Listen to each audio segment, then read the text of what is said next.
The morning of April 7, 1987, began like any other in a quiet Houston apartment complex. The sun had already climbed into the sky when police arrived, unaware that they were about to step into a scene that would linger in Texas history for decades. Inside the apartment, the silence was heavy, unnatural. On the floor lay two children, 7-year-old Adrian and 21-month-old Alton, their lives violently cut short. Nearby was their father, Adrian Newton Jr., also dead. 3 lives ended behind closed doors, with no witnesses and no immediate answers. As investigators moved through the apartment, the shock of the crime settled in.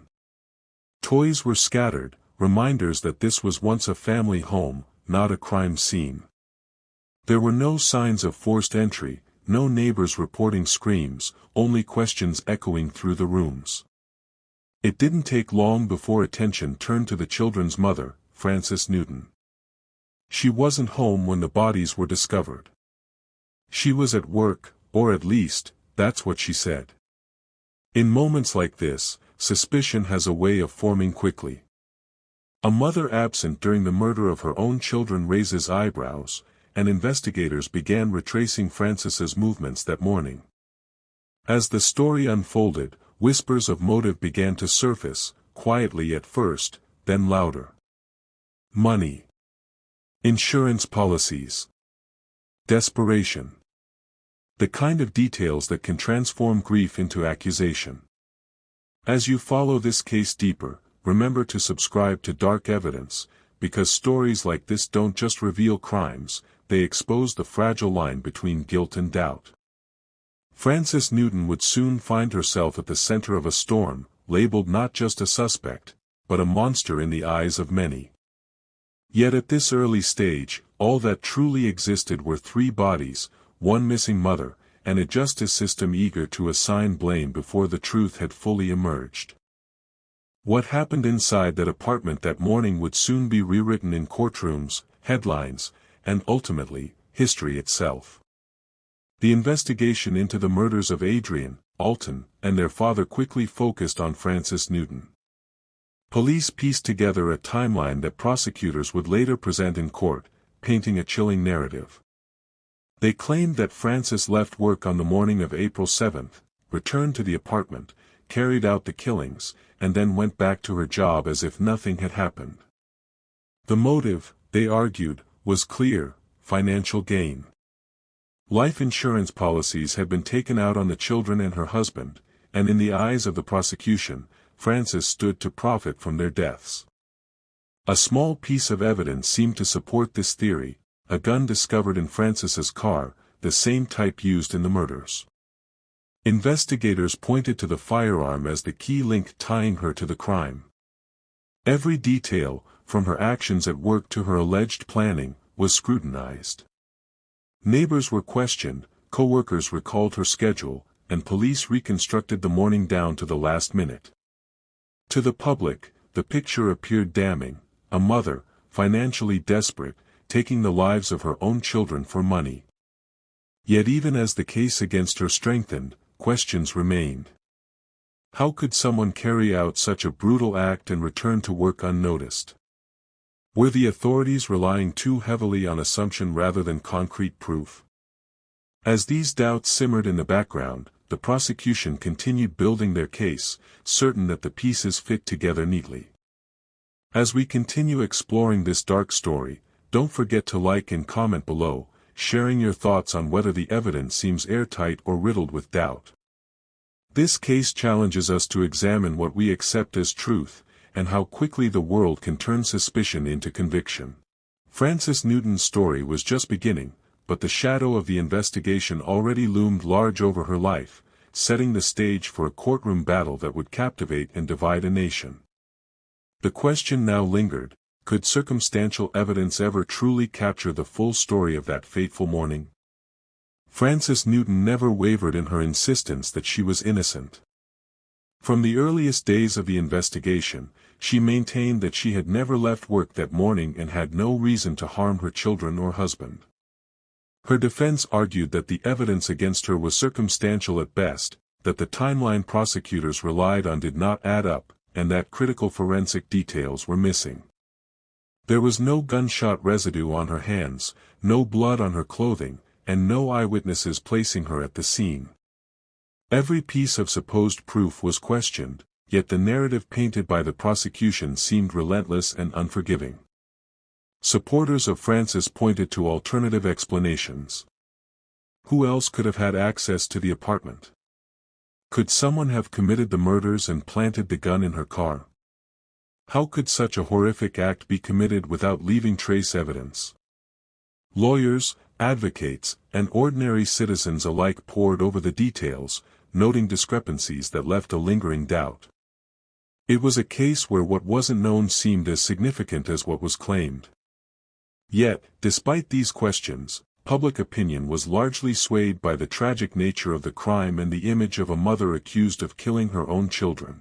The trial became a high-profile spectacle, the kind of story that drew attention not only to the horrific crime but also to the broader issues of justice, evidence, and the weight of circumstantial claims.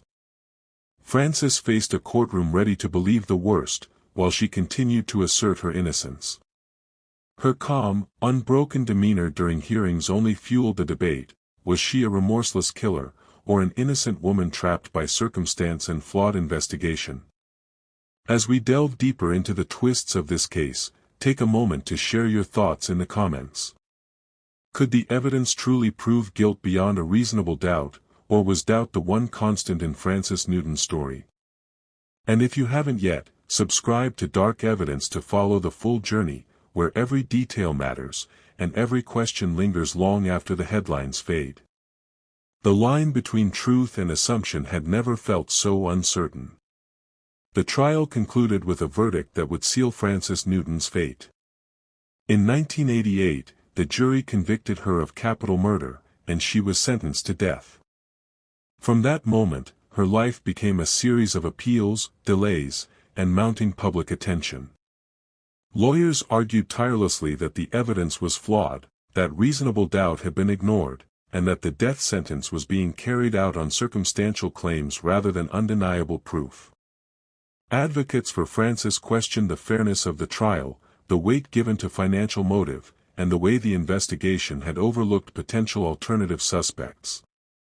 For 17 years, Frances awaited her execution on Texas's death row.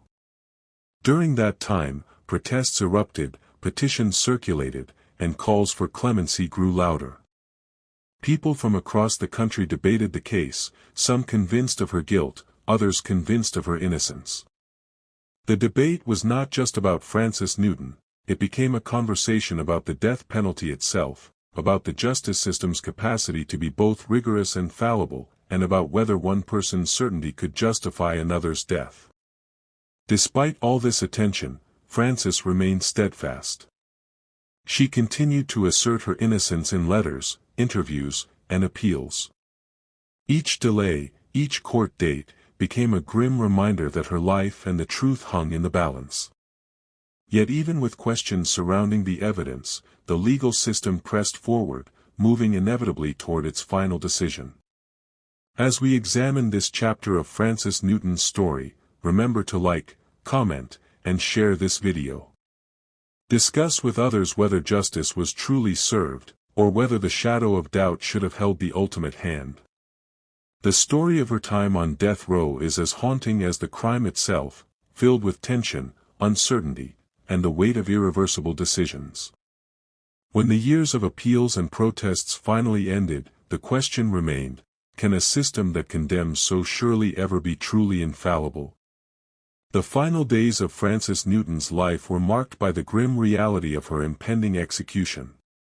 On September 14, 2005, she was led to the death chamber in Texas, 17 years after the murders that had claimed her children and husband. Her final meal was modest, a last ritual in a life defined by controversy and uncertainty. Yet even in those final moments, she maintained her claim of innocence, her words carrying the weight of a lifetime spent defending herself against a verdict that many still questioned. The lethal injection was administered, and Frances Newton's life came to an irreversible end. Outside the walls of the prison, the debate continued, fueled by questions that would never be answered definitively. Supporters argued that she may have been an innocent woman executed on circumstantial evidence, a victim of a system more concerned with closure than truth. Critics maintained that justice had been served, that the murders demanded the ultimate punishment. In either case, her death became a symbol, a stark reminder of the human cost of capital punishment and the fragility of certainty in the courtroom. Even now, her story reverberates through discussions of law, ethics, and morality. The unresolved questions about motive, opportunity, and evidence linger in the minds of those who study her case. Frances Newton's execution left behind more than grief, it left a haunting uncertainty that challenges every assumption about guilt, justice, and finality. As we reflect on this case, take a moment to like, share, and comment your thoughts. Was Frances Newton truly guilty of the murders she was accused of, or did the system fail to protect an innocent life? Her story invites us to confront uncomfortable truths about justice, the limits of evidence, and the irreversible nature of death. When a life is ended and questions remain unanswered, one cannot help but ask, can we ever truly know the full story, or are some truths forever beyond our reach?